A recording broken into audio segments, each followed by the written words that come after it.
इंसान के शौक भी बड़े अजीब होते हैं और अगर वो शौक पुरानी और दुर्लभ चीजों का हो तो वो कभी कभी एक जानलेवा नशे की तरह हावी हो जाता है।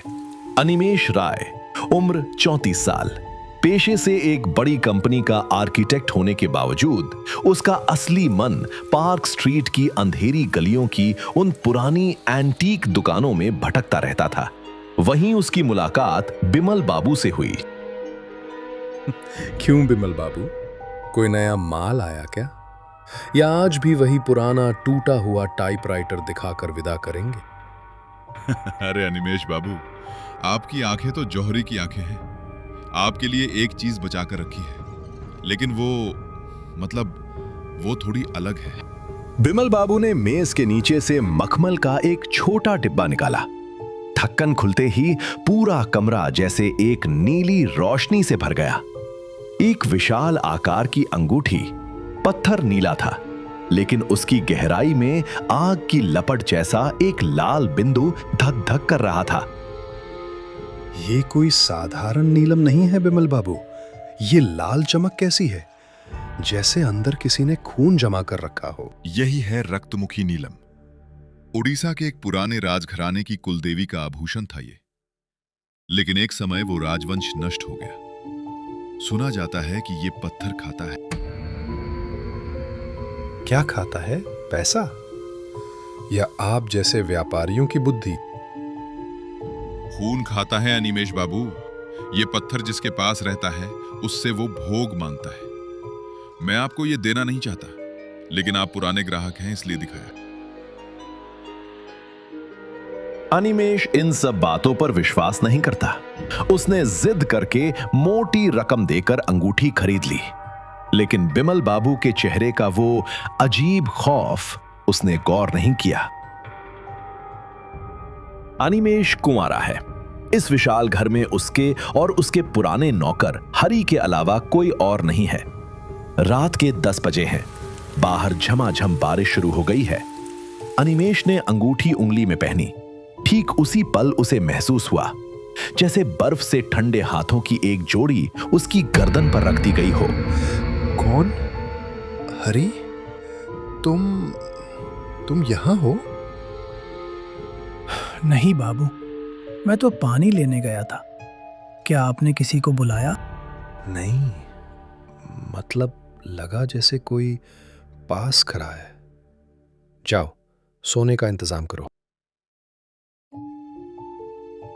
नींद में अनिमेष ने एक अजीब सपना देखा कि वह एक विशाल शमशान के बीच खड़ा है और उसके हाथ की उस अंगूठी से लाल खून रिसकर जमीन पर गिर रहा है।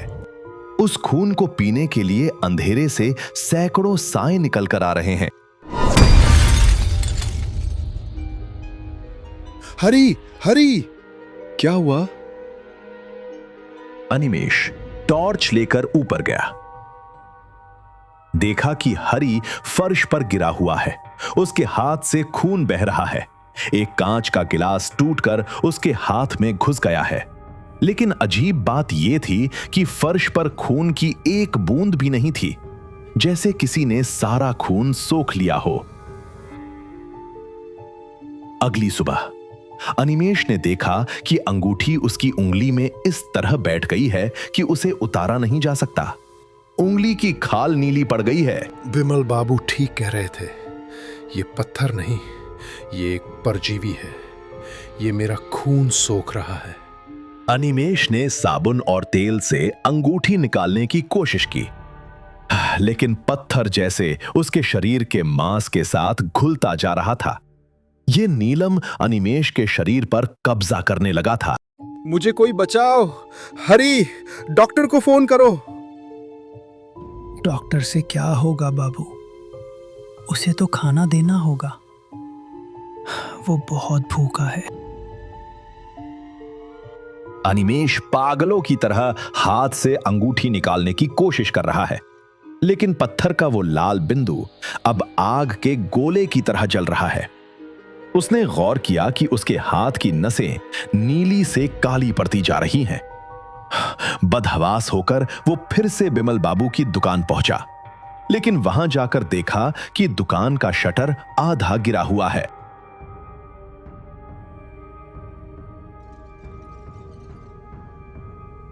बिमल बाबू, ये विनाशकारी चीज आपने मुझे क्यों दी? देखिए मेरे हाथ की हालत, ये निकल क्यों नहीं रही है?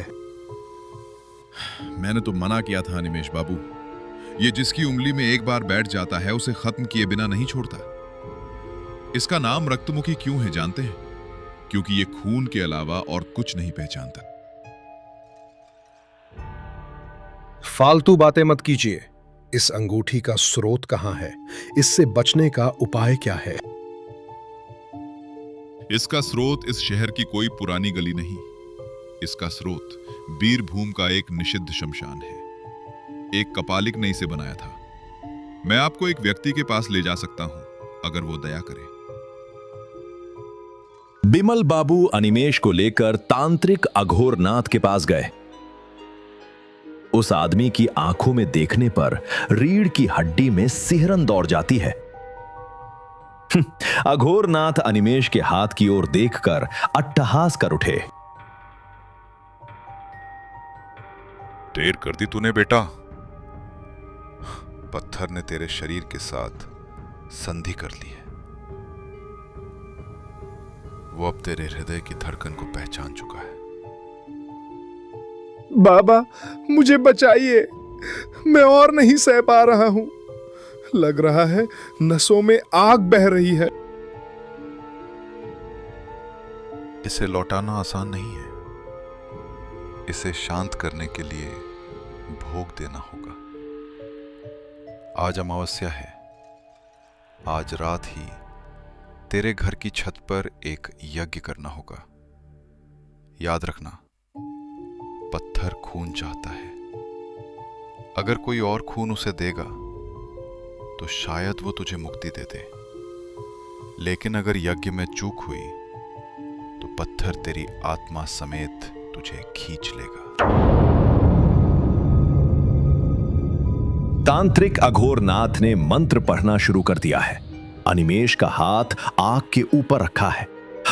अंगूठी अब जीवित हो उठी है। लग रहा है पत्थर के अंदर से कोई चीख रहा है। तांत्रिक ने एक धारदार चाकू निकाला। अनिमेष, अपनी उंगली से एक बूंद खून इस यज्ञ की आग में डाल। और हरि, तू एक काले बकरे का खून तैयार रख। पत्थर जब अपनी जीभ बाहर निकालेगा तब उसे वो खून देना होगा। मेरा सिर घूम रहा है। यज्ञ की आग नीली हो गई। तांत्रिक चिल्ला उठे, अभी खून दो, इसे भोग दो। लेकिन हरि डर के मारे बेहोश होकर गिर पड़ा। खून का पात्र फर्श पर उलट गया।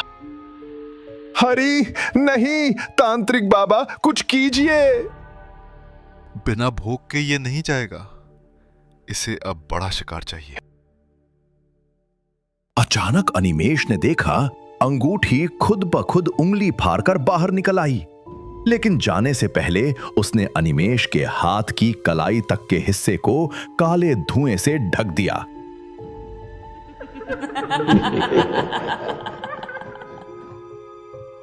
एक पिशाच जैसी हंसी की आवाज पूरे घर में गूंज उठी।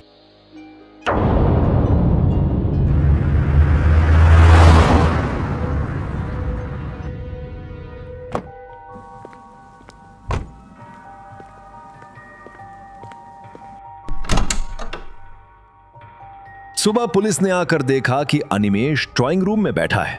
उसकी दाहिनी हथेली की कलाई से उंगलियों तक कोई मांस नहीं है, सिर्फ हड्डियां बची हैं, जैसे किसी ने बड़ी सफाई से मांस चबाकर खा लिया हो। लेकिन अनिमेष के चेहरे पर कोई दर्द नहीं है। वो बस एकटक खिड़की से बाहर देख रहा है। अंगूठी कहाँ गई? वो चली गई। उसकी भूख मिट गई, लेकिन वो फिर आएगी। उसने कहा था, जिसका खून उसने एक बार चखा है उसे वो कभी नहीं भूलेगी। पार्क स्ट्रीट की उस दुकान में बिमल बाबू फिर कभी नहीं दिखे। बस सुना जाता है कि देर रात कोई कोई राहगीर उस दुकान के शटर के नीचे से एक लाल रोशनी की चमक देखता है और कानों में एक रूहानी पुकार आती है, কিছু খেতে দাও, আমাকে কিছু খেতে দাও।